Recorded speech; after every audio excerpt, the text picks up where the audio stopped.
destructive critics. Now, the critics in Destructive. Nigeria, yeah, the critics in Nigeria, Who is the therefore? We yeah, need we the have quite destructive a one because diverse. Lizzie, I'm not saying you are destructive enough. I was gonna ask which where I come in. Okay, well, I wouldn't say, but for instance, Okay. Cinema Pointer can be very destructive. Okay. Can be very destructive. But there's this guy that writes essays about Nigerian films, Sheila Lasisi. Mm, There's Oris. There's Will Okiche. These are very constructive critics. mm-hmm. And I have also noticed that I have a few friends who were critics who have now delved fully into filmmaking. They've been quite Oh. quiet since they started making films on their own.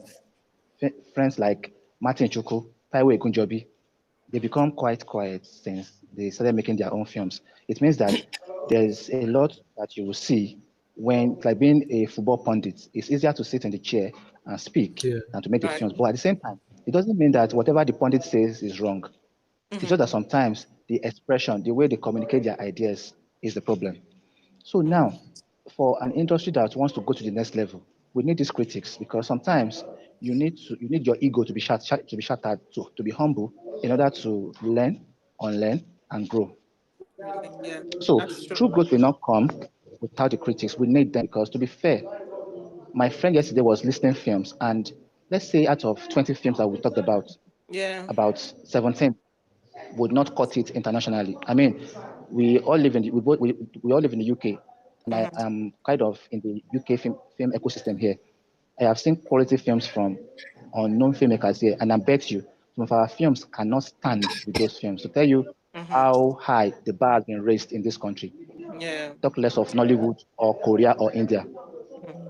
I have Indian filmmaker friends, and the level they are at in their country, Nigeria is still falling short. We are so sentimental.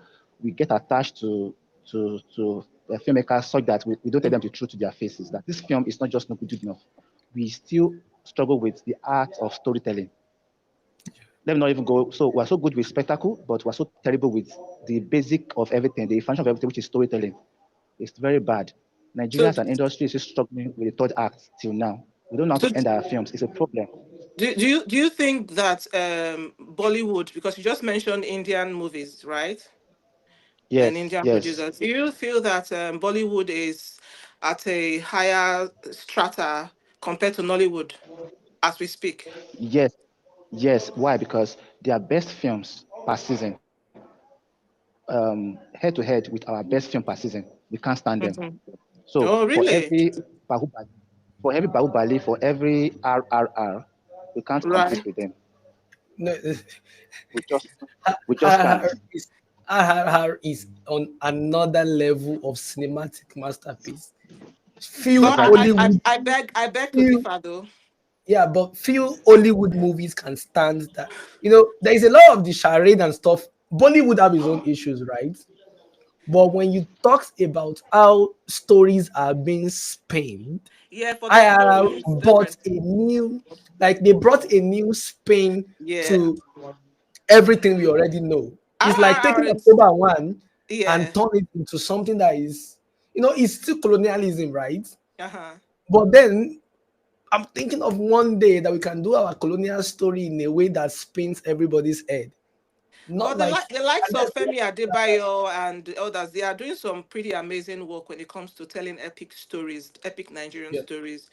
But when you compare Bollywood and Nollywood, I would beg to differ. I feel that that part of Nollywood that is doing amazing still beats Bollywood in mm, to a large extent. And when you bring RRR, the theatrics in RRR was just the cinematic display and the editing yeah, and all of that. To me, it Yeah, doesn't quite cut it. you They know, are yeah, far yeah. from believable. You see yeah, I somebody think Okay. the jumping idea, from one building or somebody springing from the bottom of a pole and straight to the top. It's like, Yeah. are we Can still I? children? Are we still living in Yeah. 1999 or something? Well, can I come in here? Yeah. With respect to that, let me respond this way. You see, in filmmaking, just like there's what we call story world. Okay. So when we talk about believability, Yeah. believability in this situation does not refer in this context rather, doesn't refer to the believability in the real world, but believability within the context of the story. What do I mean? for every Bahubali and RRR, we also have our own films on witchcraft, where witch just fly from left to right and all. And it's not as if anybody has seen an actual witch flying. We see witches flying on broom. We see witches flying on this. It's not as if we've Those actually are seen them, there's but we have Hollywood been told they Hollywood are. craft as well. So Yeah. But it's cinematic but items. They just like item it exactly. for expression. But as long as the world has been established to be like that, for Yeah. instance, in a world where they've established that it is mystical, like this film, Chronicles of Narnia. So if you see a Mhm. half man, half horse, you don't get surprised. If Yeah. a world has been established in a film like Harry Potter, then you'll be Mhm. surprised to see somebody casting a spell with a rod, because the world Yeah. has been established.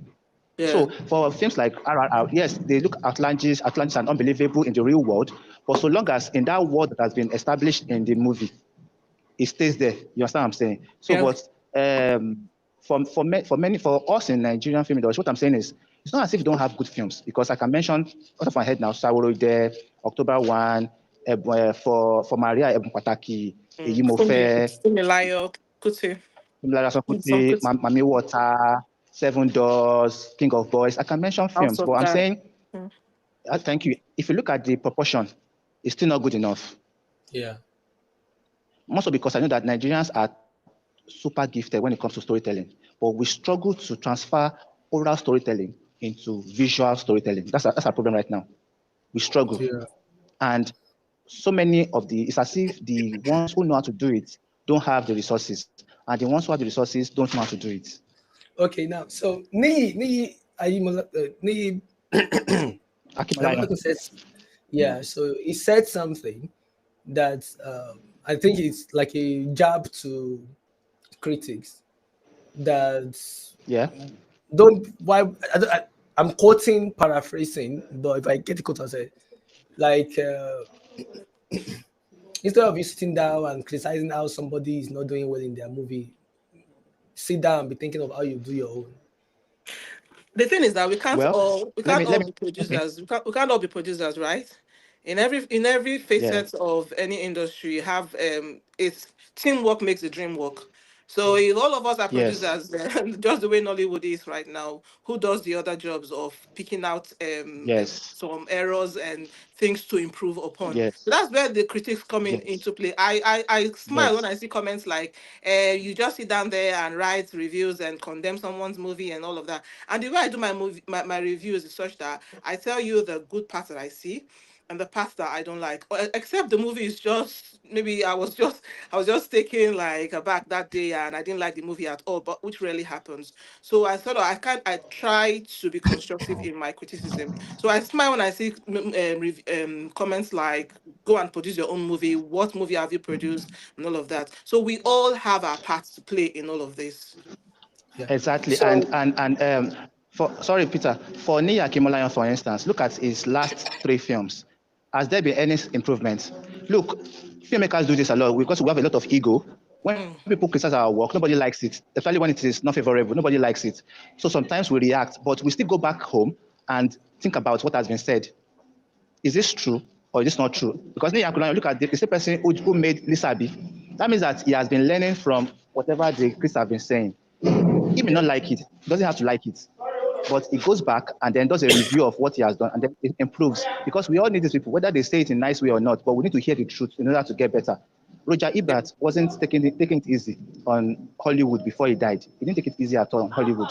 That's why So Hollywood keeps getting better and better. the idea is this. So when people say that, but I think what he's trying to say is that he said young filmmakers should not critique.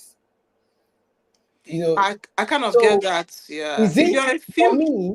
I yeah. find it like a kind of you are putting fear into them because when you said that, oh, young filmmaker, are you working on your film or busy telling everyone how you will have made someone else's film better? Go to work. There is so much to cover. The industry needs you. Don't be distracted. So, in my own world view, I'm Hmm. like, just like in tech, for instance, Yeah. like everyone criticizes everyone.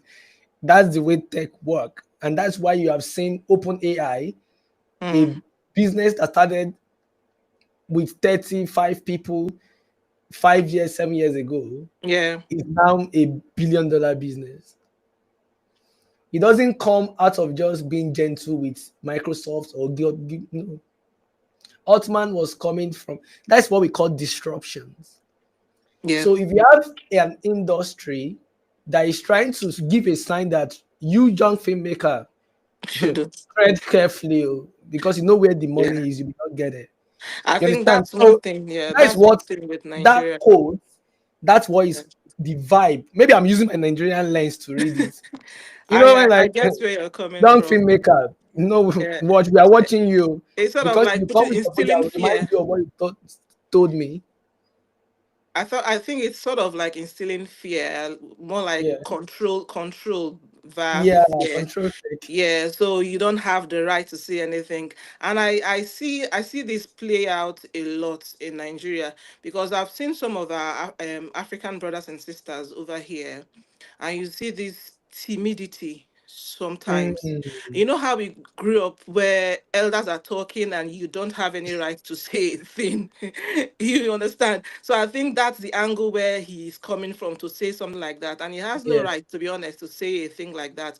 Any person has the right to air their opinions, whether you're a maker or you're not a filmmaker. You can say things, and it's all geared towards improving the industry. And that's why I said that's the part where I said I don't think Nollywood is ready for critics yet because some of them, I'm sure they read these reviews, they hear these reviews, but they don't do anything about it. It's just few of them that would sort of make improvements, and you see these improvements coming mm, showing live in their videos. But some, it's like pouring water on the back of a duck. It doesn't sink in at all. yeah. And Because like this we brings have me all the to money, we are the one the industry figures. yeah. So that's the thing, and I really can't wrap my head around how it has been allowed so much so that all the actors and actresses have become producers and filmmakers in the industry. Children, teenagers, adults alike. And the way the movies are being released, and the one that got to me the most this December was the Christmas movies. Because My goodness, it was like everyone wants Christmas the this, piece of it. Christmas table, Christmas chair, Christmas roof. Oh my goodness, I don't even want to mention names to Don't be kill honest. me. I don't want that to happen in 2025 because which of the industries do you see movies like this coming up every now and again? And then you wonder how Netflix withdrew their sponsorship from producers. And So I saw one comment, sorry, I saw one comment where one guy was saying all of these movies that are being produced all the time and the thing, the painful part of it all is that same story, they just twerk the storyline and change the actors and change the location and props and costumes and all of that, and boom, a different name has come out. And when you watch it, you could tell the end of the movie right from the beginning. Sometimes you could even tell the end of the movie just by looking at the poster alone. And some of these producers have their clique of actors and actresses, same faces all the time, and it's because all of them have become producers. And there was one time there was one talk about views, and producers are using actors to gather views from their channels, and it has to be at least 1 million views. So it's like I think if your Can't movie read doesn't hit 1 million views, it's like it's not a good movie. And you wonder why Netflix would still want to continue a partnership with all of these things because it's distracting viewership from Netflix. When you have movies to watch on YouTube where you don't have to subscribe, you don't have to pay monthly subscription unless you don't want the ads, then you can subscribe. Of course, you would want to watch those movies just